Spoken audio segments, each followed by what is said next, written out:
We're here with Stephen Ludlow, Director at LudlowThompson.com, London's letting agent, who's going to talk to us about some new data on late-paying tenants. Stephen, you recently released some figures on rent arrears showing a drop over the last 6 months. Can you talk us through those? That's right. Around at January time, we were recording short-term rent arrears at 4%.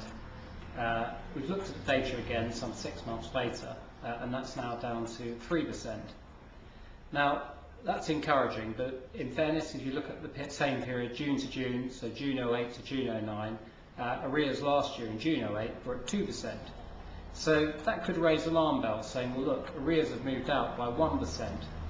However, when you look at the actual statistics for unemployment, the number of those unemployed has risen by 500,000. So I have to say we're pleased that rent arrears have been contained by just a 1% increase during this period. So what do you think caused the spike in arrears in January? I think the tail end of 08, I think if we look back to that period, there are alarm bells in the economy generally. Of course, Lehman Brothers was probably the most highlighted of the banking collapses, but it's fair to say that even the high street banks had gone looking to the government for restructuring finance, and that gave, I suppose, the word jitters to the economy generally. Many people are employed on a short-term basis, so they're employed hourly or indeed on contracts that are renewed. And I think it's fair to say that employers were either not giving extra work in terms of hours, weren't renewing contracts, and certainly weren't engaging new employees. And those factors therefore led to a rise in unemployment at that time. I think it's also fair to say that that time of year, it's an expensive time of year for everybody, and perhaps there are a few sort of Christmas hangovers that came through to January. So all those factors combined led to the increase to the 4%. And how would you say that the rise in rent arrears is affecting landlords? Well, landlords, of course, have benefited from the deliberate strategy by the Bank of England to reduce interest rates. Many of the buy-to-let products were sold 2 or 3 years ago when the buy-to-let bubble was at its absolute peak. So what's happened is that at the end of those fixed rate terms, the buy-to-let mortgage rates have aligned themselves back to the Bank of England base rate, which is of course 0.5%. So now it's quite typical that a buy-to-let landlord will be paying 1.5 or maybe 1.75% mortgage interest. So that's helped them offset rent arrears and of course falling rents as well. Similarly, there's a second factor that a lot of tenancies are made up of 2 or 3 people.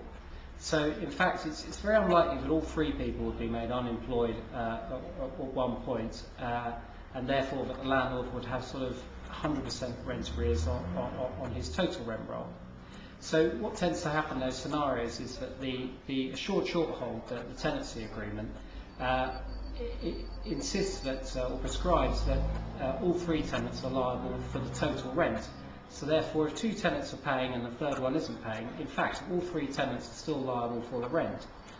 What tends to happen, however, in reality, is that we encourage tenants at that point to perhaps look for a replacement tenancy, so that the tenant who's unable to pay will be replaced by a tenant who can pay, and the situation quickly reverts itself.